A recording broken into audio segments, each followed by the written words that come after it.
السلام علیکم محترم عدنان صاحب، اس وقت جو پشتون وطن کا یا پشتون قوم کا یا پشتون زبان کا یا پشتونوں کے وسائل کا، پشتونوں کے تعلیم کا، پشتونوں کے روزگار کا، پشتونوں کے دوست کا، دشمن کا کوئی پتہ ہی نہیں چل رہا ہے۔ پشتون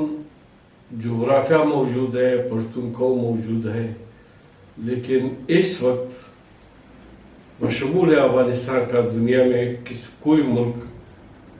نہ افغانستان کو تسلیم کرتے ہیں، نہ پشتونوں کو وہ ایسے دیتے ہیں جن کے وہ حقدار ہیں۔ بنیادی طور میں کچھ ہماری غلطیاں ہیں پشتونوں کی، اتنے بڑے قوم ہوتے ہوئے، اتنے بڑے جغرافیہ کا ہوتے ہوئے، اتنے بڑے تاریخ کے مالک کے ہوتے ہوئے، اتنے بڑے زبان کے، اتنے بڑے کلچر کے، اس کے باوجود ہماری یونٹی میں جو فریکشن پیدا ہوئے ہیں، کچھ انگریزوں نے کیے، کچھ مغلوں نے کیے، کچھ موجودہ جو ارد گرد کے ہمارے ہمسائے ہیں ماشاءاللہ، انہوں نے اس پہ اپنا انرجی خرچ کیا ہے، اور کچھ ہمارے پشتونوں کے اپنے ایک دوسرے سے دوری جو ہے وہ بہت بڑا مسئلہ ہے ہمارے مسائل کے حل ہونے میں۔ گو کہ کچھ حد تک تمام نیشنلسٹ پارٹیاں کہتی ہیں کہ جی پشتون ہونے چاہیے، پشتونوں کا حقوق ہونے چاہیے، لیکن اتفاق کے لیے یا اس کے لیے ابھی تک وہ مظاہرہ نہیں کر سکے کہ دنیا اس کو ریکگنائز کرے، دنیا ان کے حقوق دے، چاہے پاکستان میں ہے چاہے افغانستان میں ہے۔ یہ تھوڑا سا دونوں سائڈ سے کچھ ہماری کمزوریاں ہیں، بے اتفاقیاں ہیں، اور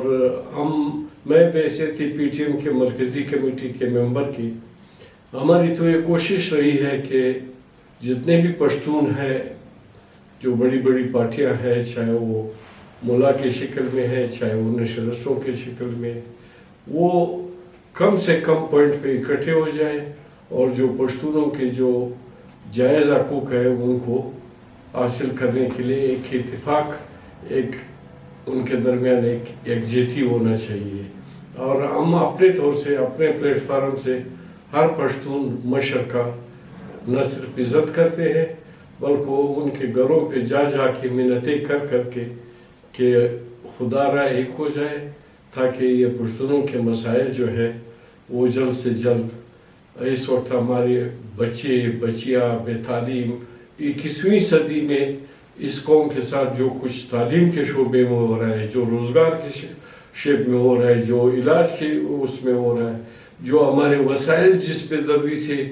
دنیا کی نظریں ہمارے وسائل پہ لگی ہوئے ہیں، دنیا ہمارے وسائل کی وجہ سے ہمیں مار بھی رہے ہیں، ہمیں وہ پشتوں میں کہتے ہیں ہم مڑ سوم ہم پڑ سوم، تو ہمارے وسائل بھی لوٹ رہے ہیں، ہمارے استحصال بھی کر رہے ہیں، اور ہمارے وسائل بھی لوٹ رہے ہیں، اور بڑے بے دردی سے لوٹ رہے ہیں۔ اور اگر خدا نے پشتونوں میں اتفاق لایا یا پشتونوں نے اتفاق کی طرف قدم بڑھایا، تو اس وقت پشتونوں کے ساتھ تمام وسائل موجود ہے۔ ایسی کوئی بات نہیں ہے کہ پشتونوں کی سرزمین پشتونوں کو روٹی، 2 وقت کی روزگار اور یہ نہ دے سکے۔ یہ اتفاق کی طرف ہمیں بڑھنا ہوگا پشتونوں کو خود، اور یہ خود ہم نے فیصلہ کرنا ہوگا کہ ہمیں کہاں کہاں ہماری کمزوریاں ہیں اور کیا کیا ہمیں کرنا چاہیے۔ کچھ لوگوں کا یہ خیال ہے کہ یہ ووٹ دے، نوکری لے تو نالی بناؤ، یہ پشتونوں کے مسائل نہیں ہیں۔ یا بنگلہ لیو، گاڑی لیو، پریویلیجز لیو، تنخواہیں لیو، ان پہ یہ خوش ہے، ان کا یہ خیال ہے کہ میں نے پورے قوم کے مسائل حل کر دیے۔ وہ اپنے مسائل تو حل کر لیے انہوں نے، لیکن قوم کے جو مسائل ہیں، بہت بڑی قوم ہے، بہت بڑے مسائل ہیں، اس پہ بہت بڑا کام کرنا چاہیے نیشنلسٹ پارٹیوں کو۔ ایک ایک گاؤں میں، ایک ایک گلی میں، ایک ایک مسجد میں انہیں جانا چاہیے، سڑکوں کا حالات دیکھنا چاہیے، اپنے تعلیمی اداروں کا